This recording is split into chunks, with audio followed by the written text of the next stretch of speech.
Hello दोस्तों, कैसे हैं आप सभी। आई होप सभी लोग अच्छे होंगे। तो आज के इस वीडियो में हम शुरू करने वाले हैं जो हमने क्वेश्चन डिस्कशन किया था उसका सेकंड पार्ट। ठीक है, तो जो भी क्वेश्चन मैंने पिछली वीडियो में आपको पढ़ाए थे वो सारे के सारे आप, मुझे आशा है कि आप लोगों ने नोट किया होगा और अच्छे से उसको याद भी किया होगा। ठीक है, तो जो लोग प्रिपरेशन कर रहे हैं बिल्कुल अच्छे मन से प्रिपरेशन करिएगा। इस बार का जो आपका एग्जाम है उसको जरूर से आपको क्वालिफाई करना है। ठीक है, चलिए आज फिर से स्टार्ट करते हैं। अगला जो क्वेश्चन है उसको देखते हैं क्या है। और हाँ, साथ साथ में एक बात मैं और बता दूँ, ये जो हम दूसरा वीडियो था वो था 2021 का, जो है दूसरे शिफ्ट का। ठीक है, और जो पहले मैंने कराया था वो पहले शिफ्ट का था, उससे कुछ क्वेश्चन बच गए हैं, वो मैं आपको अगले वाले लेक्चर पे करा दूंगी। ठीक है, तो यह थर्ड लेक्चर है, जो सेकेंड शिफ्ट का है वो डे 2 है। ठीक है, तो चलिए हम क्वेश्चन ले लेते हैं। अब आपको एक एक क्वेश्चन आपको सॉल्व करवाते हैं और आपको अच्छे से सॉल्व करना है। ठीक है, सबसे पहला क्वेश्चन क्या है कि माउंट एवरेस्ट पर सबसे पहले चढ़ाई कब की गई थी।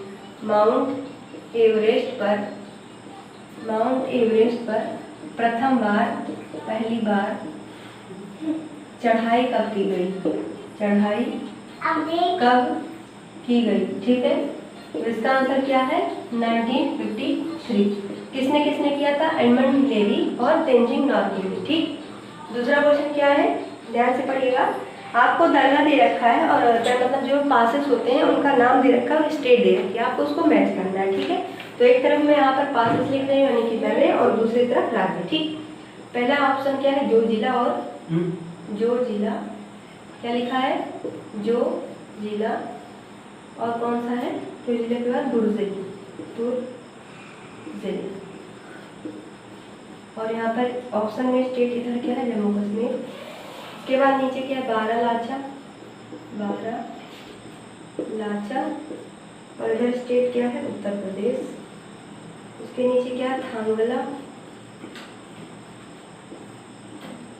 और नीति पास। ये यहाँ पर एक ऑप्शन है उत्तराखंड, सॉरी यहाँ पर है हिमाचल प्रदेश। ठीक, उसके नीचे क्या है, नाथुला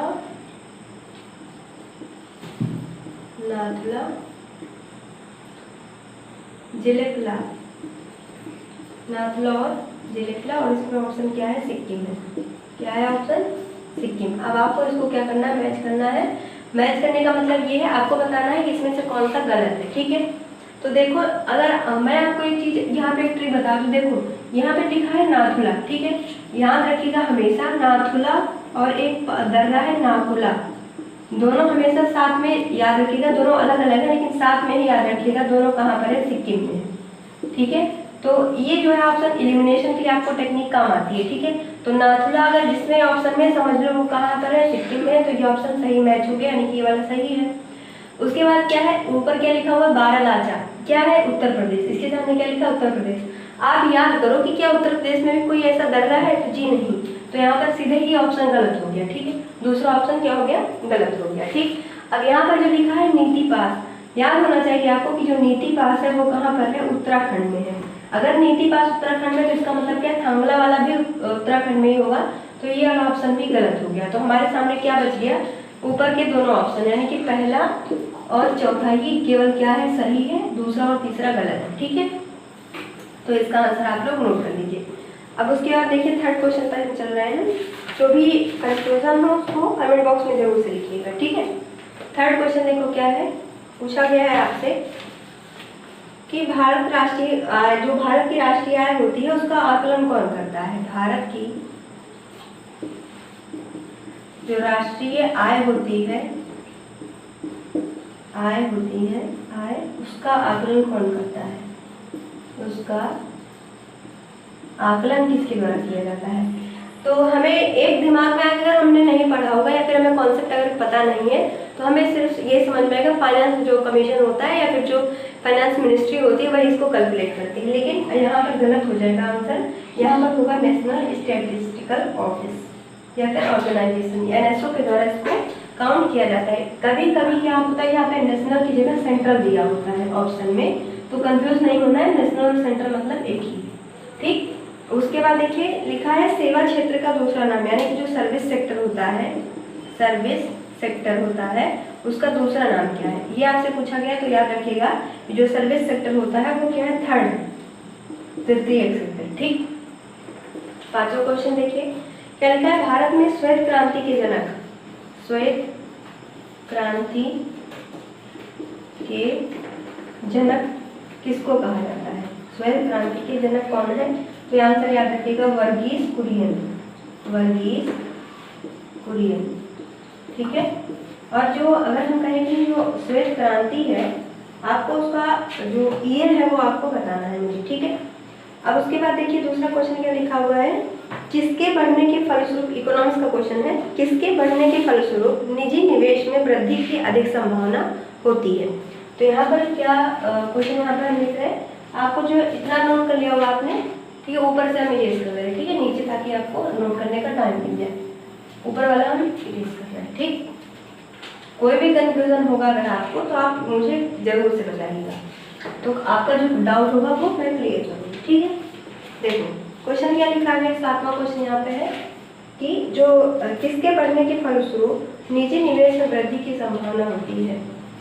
किसके बढ़ने, अब जो बढ़ने लिखा है इसको आप जब कभी मान लो आप लोग रिवीजन करते हैं तो शॉर्टकट इसका याद रखिएगा, जब बढ़ने के लिखने की बारी हो तो हम इसको शॉर्टकट इस तरीके से यूज करते हैं, तो आपको बढ़ने लिखने की जरूरत नहीं पड़ेगी। ठीक है। बढ़ने, किसके बढ़ने के फलस्वरूप, या फिर लिखते हैं किसके बढ़ने से निजी निवेश में वृद्धि, निजी निवेश में वृद्धि की अधिक संभावना होती है, कि अधिक संभावना होगी। ठीक है। तो यहाँ पर इसका क्या आंसर बनेगा, नई पूंजी पर अनुमति प्राप्ति, नई पूंजी पर, नई पूंजी पर अनुमति प्राप्ति, इसका आंसर क्या है, ये वाला। ठीक। अब आठवां क्वेश्चन क्या है, आठवां क्वेश्चन ये है कि भारत के संविधान में इनमें से क्या राज्य सूची में सम्मिलित नहीं है? ठीक है। ऑप्शन क्या क्या, पहले मैं क्वेश्चन लिख दूं, भारत के संविधान में, या फिर हम लिख सकते हैं इसको, भारतीय संविधान में निम्न में से कौन स्टेट लिस्ट में नहीं आता है? स्टेट लिस्ट में नहीं आता। आपको अच्छे से पता है कि जो यहाँ पे मैंने लिखा है स्टेट लिस्ट, कुछ बच्चे नए होंगे जिनको इसका मालूम, इसका मतलब नहीं पता होगा। देखो क्या होता है, भारत के संविधान में 3 तरीके की लिस्ट बनाई जाती है, जिसको हम पहला कहते हैं कंकरेंट लिस्ट, कंकरेंट, या फिर इसको समवर्ती सूची बोला जाता है। एक होता है सेंट्रल लिस्ट यानी केंद्रीय सूची, और एक होता है स्टेट लिस्ट। इसमें अलग अलग क्या होता है, सब्जेक्ट डिवाइड होते हैं। अब आपसे क्वेश्चन यहाँ पर कंकरेंट लिस्ट से ये पूछा जाता है कि इन तीनों में से ऐसी कौन सी लिस्ट है जिस पर राज्य और केंद्र सरकार दोनों कानून बना सकती है? तो इसका आंसर क्या है, कंकरेंट लिस्ट, मतलब समवर्ती सूची। समवर्ती सूची में केंद्र और राज्य सरकार दोनों मिलकर कानून बनाते हैं। ठीक है। तो ये याद रखिएगा। अब पूछा गया है यहाँ पर कि इनमें से कौन सा जो है वो स्टेट लिस्ट में सम्मिलित नहीं है। ऑप्शन यहाँ पर है क्रिमिनल कोड, पहला ऑप्शन है क्रिमिनल कोड, दूसरा ऑप्शन क्या है, प्रिजन या फिर जेल, प्रिजन या फिर जेल। ठीक।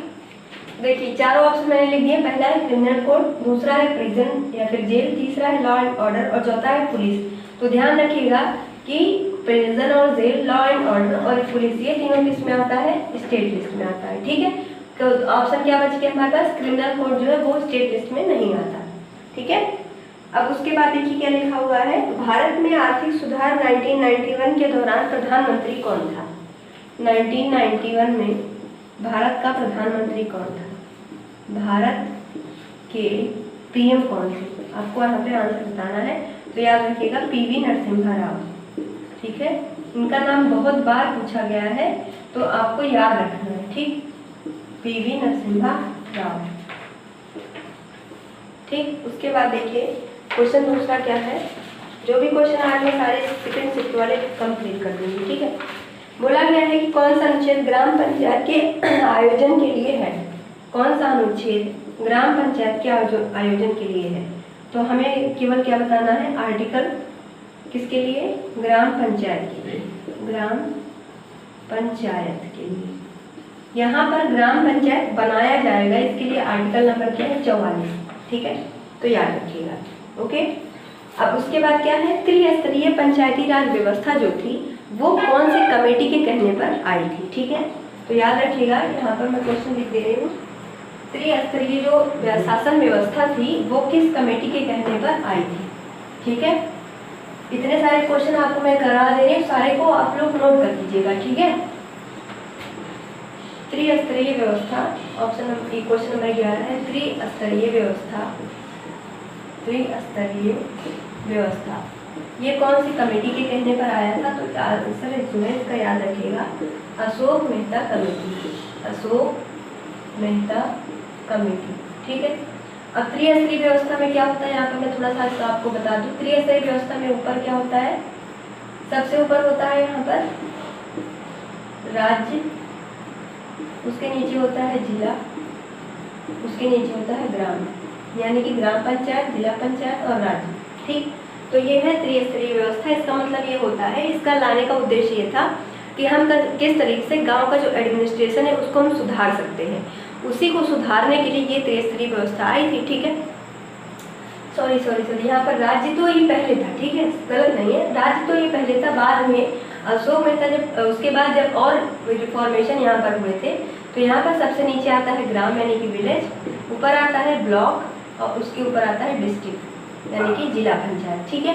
अब इससे ये रिफॉर्म हो गया है क्योंकि कहा गया कि अगर ये होगा तो यहाँ पे एडमिनिस्ट्रेशन में थोड़ा सा हमें दिक्कत हो सकती है क्योंकि बड़ा क्षेत्र हो जाएगा, तो इसी क्षेत्र को छोटा किया गया और इसमें क्या कर दिया गया, एक जिले में 3 बना दिए गए, ग्राम पंचायत, ब्लॉक और डिस्ट्रिक्ट, ठीक है। ये 3 लेवल हमें यहाँ पर देखने को मिलते हैं, ठीक है। अब उसके बाद देखिए कौन सा क्वेश्चन हम देखने चलते हैं। देखो उसके बाद क्वेश्चन है, निम्न में से क्या भारतीय नागरिकों को आर्थिक न्याय प्रदान करता है, मतलब जो भारतीय नागरिक है उनको आर्थिक न्याय, जो आर्थिक न्याय होता है, आर्थिक न्याय इनमें से किसके द्वारा प्रोवाइड होता है। ऑप्शन क्या है, पहला तो ऑप्शन है नन, दूसरा ऑप्शन है डीपीएसपी, तीसरा ऑप्शन है फंडामेंटल ड्यूटी और चौथा ऑप्शन क्या है, फंडामेंटल राइट। फंडामेंटल राइट मतलब मौलिक अधिकार, फंडामेंटल ड्यूटी मतलब मौलिक कर्तव्य, डीपीएसपी का मतलब होता है directive principle of state policy. कई बार इसका डेफिनेशन आपसे पूछा जाता है तो याद रखिएगा कि डीपीएसपी वो ऐसा कानून होता है, ये ऐसी पॉलिसी होती है जो कि हर एक राज्य सरकार को ये दिखाती है कि आप ऐसे कानून ना बनाएं जिससे क्या हो, नागरिकों को उससे तकलीफ हो या फिर कष्ट हो, ठीक है। उनके सेवाओं को ध्यान में रखते हुए आप हर एक कानून बनाएंगे।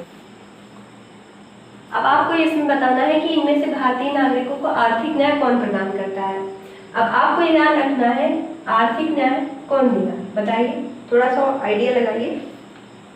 तो हमारे संविधान में आर्टिकल नंबर 38 में ये बोला गया है कि भारतीय नागरिकों को न्याय मतलब आर्थिक न्याय या फिर सामाजिक न्याय ये सब हमें प्रदान करना चाहिए। तो यहाँ पे सीधा सा ऑप्शन बनेगा डीपीएसपी। क्यों डीपीएसपी क्यों बनेगा, क्योंकि आर्टिकल नंबर 32 से लेकर 51 तक इसमें 51 तक